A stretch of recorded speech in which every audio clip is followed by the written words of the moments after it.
What's going on, everybody? Welcome back to the Celtics Daily with me, Mike Zakarian. And what just happened? Last night, the New York Knicks went into Boston and somehow stole game one after the Celtics had a 20-point lead in the second half. The Clampies came out for the Knicks defense. Porzingis, who started the game, left the game with some mysterious illness, did not return. And I think Celtics fans at the time were like, hey, that's fine. We got Luke Cornett battling the boards. Well, it didn't matter because the Knicks got hot. Brunson did his Brunson stuff. We got an OG and a Nobi sighting, and then all of a sudden, the Knicks leave game one up 1-0, steal home court advantage right back from the Celtics, and we're left asking questions we've asked before because this does have hints, have smells, tones of Celtics past where we would get out to these big leads, especially in playoff games, and we'd slowly saw them dwindle away. And yes, the Celtics did force overtime. Seemed like maybe they would steal it back, but in OT, it was Mikal Bridges and OG who took this thing home.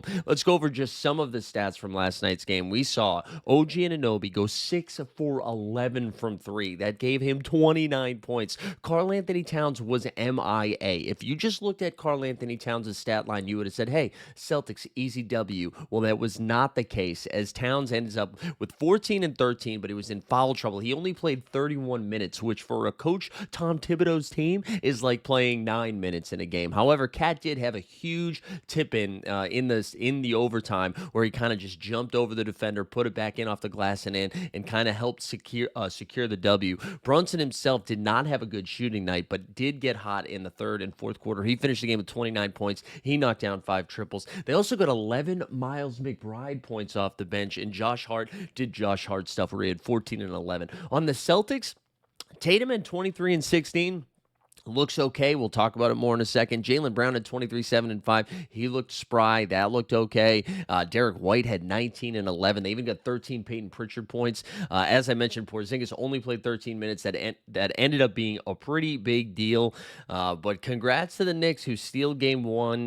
They'll have game two in a couple of days, and then the Celtics will now have their backs against the wall for the first time in this postseason. I know they dropped the game to Orlando, but at no point was anyone like, hey, what's going on? But last night, we are now, the stress level has been raised up quite a bit. And now let's talk a little bit about why this went down last night. The Celtics took how many threes? Let's take a look at how many. They took enough that they missed 45 of them. They went 15 for 60 from three. Here's some of the numbers. Tatum took 15 of them. He only hit 4.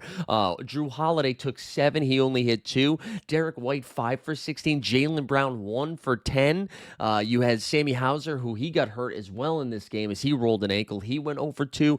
Horford missed 4 of them. He went 1 for 5. And then Peyton Pritchard 2 for 5. Listen, I know we're in this new era of basketball. You got to shoot the 3, right? A 3 is worth more than 2. I learned that in math class. So yes, of course you got to chuck.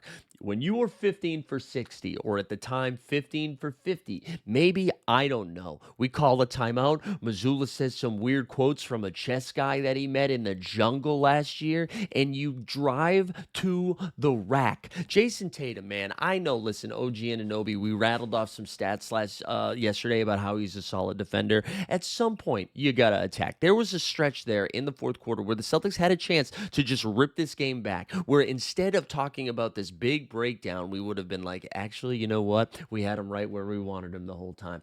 There was 2 possessions, or 3 actual possessions, where the Tatum late in the fourth quarter, I would say there was probably like 2 minutes left. He gets the ball at the top of the key, steps into a 3. Now, this one was open. I'm not even mad about this one. Misses this one. The Celtics get the board, I believe. Tatum gets the ball in roughly the same spot, but this time takes a really tough step back, misses this one. And then a few possessions later, he gets, I think it was the last possession of the game with I think there was like a 4-second shot clock differential between the Celtics possession and the end of the game. And so they're trying to run the clock down, and then the Knicks are going to get it back with a few seconds left. Tatum gets the switch. He gets Mitchell Robinson on him. him. Now, of course, Mitchell Robinson, long, lanky defender, but also is like 7 whatever and can't run that fast. He's like a giraffe that's been shot at a couple of times. Tatum, you gotta just freaking drive by him. Try to initiate some contact. Get to the free throw line. 60 missed free throw. Excuse me, 60 missed 3-pointers is just not gonna do it. And it just felt like some old habits of being like, hey, you know what? Maybe the moment feels a little too big right now. We're a little bit nervous, and we're just gonna settle for as a jump shooting team because they are good jump shooters. But sometimes you just don't have it, and you gotta just see the ball go through the net, get to the line a couple of times. The only two guys that didn't look scared of the moment last night, and before I say this, I know they weren't scared of the moment. They've already won a finals. This isn't a big deal, but I do think White and Holiday were the only ones that were like, oh, let me just attack the glass. Let me get a little bit more aggressive here. I thought Drew Holiday had a great game, considering it was his first game back from injury after missing a handful of games. But good Lord, 60 missed threes. What is going on? You can't have that. You just can't have that. You're making me sound like Stephen A. Smith with how angry I'm getting. So let's talk about some adjustments as we head into game 2. Tatum, baby, get to the rack, man. Just get to the rack. That's one. All of you guys, just attack, attack, attack. I think one thing that should be noted is that Porzingis playing a little bit in the first half allowed the Celtics to, yeah, he didn't score any points, right? But still, he was like establishing himself down low. So it allowed the ball to kind of get into the paint and then be dished back out, sprayed back out. There was more of a threat there. When you take Porzingis out of there, that's asking a lot of Al Horford offensively, where Al actually is more so a defensive stopper. He did great on a couple of Brunson switches last night, but because that threat wasn't there anymore, the Knicks defense was allowed to spray out a little bit and just focus on the jump shooters, and I think that became a problem. And we should give the Knicks some credit because OG Anunoby did do a great job.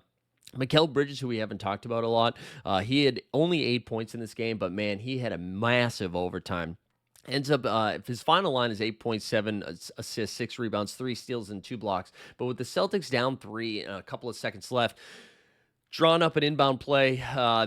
First they get the ball. Nobody can get open. They have to call timeout again. Then they run another play. They throw like a Brady to Gronk type pass where Jaylen Brown kind of catches it over his head. And then Mikal Bridges immediately swarms on him, ties him up, steals the ball, and that's how the game ends. So Bridges and OG Anunoby did a very, very good job defensively.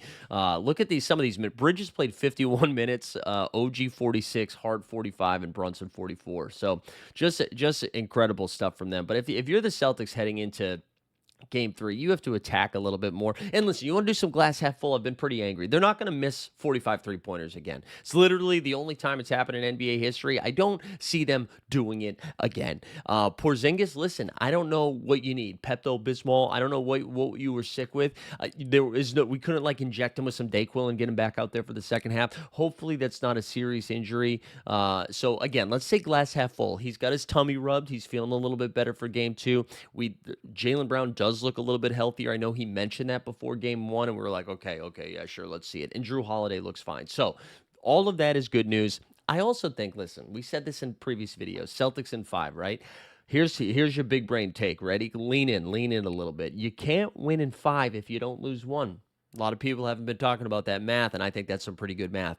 I did kind of expect them to lose one of the first 2 games because, one, everybody just went out there and said the Knicks weren't going to win any games. So that's part of the reason you kind of assume that's going to happen. Celtics have been mid at home all season long. They kind of throw these games away occasionally. So I'm not too stunned they lost one of the first 2. I just thought they were going to lose Game 2. I thought they'd win 1, lose 2, and then rip off both in New York. So now backs against the wall. We'll have to see how they respond to a little bit of adversity. I imagine, again, Mazzulla's probably deep in the lab talking to some weirdos trying to get them hyped up. I don't know. Maybe Larry Bird get on the phone. Paul Pierce, can you just be like, hey, do you guys know Kevin Garnett, there's another one. Tell them how to score in the paint. Can we be a little bit more aggressive there? One bright spot here. Looking at the rebounding, Knicks finished with 49 boards and 12 of them offensive. Celtics had 19 offensive rebounds with 59 boards, so they controlled the glass. I think part of that had to do with the Karl-Anthony Towns foul trouble, but that offensive boards, the second shot opportunities, is something that over time will obviously be a positive thing. So Frustrating start, especially as a Boston Celtic fan who lives in New York, who went out to watch that game, who was feeling pretty confident for 3 quarters of it, and then all of a sudden was throwing up. So not great. Before we get out of here, let's just take a little peek at the other game that happened last night. Uh, Oklahoma City Thunder, listen, welcome to the Boston Celtics club. You are not alone. You also blew a game, right? OKC was controlling this game, not as aggressively as Boston was throughout, but had a double-digit lead for most of it. Alex Caruso was out there doing Super Bowl stuff. He was awesome for them. Real quick, just Caruso off the bench. He ended up playing 26 minutes. He had 20.6 dimes. He had 5 steals and 2 blocks and a partridge in a pear tree. He was incredible. But it was Aaron Gordon.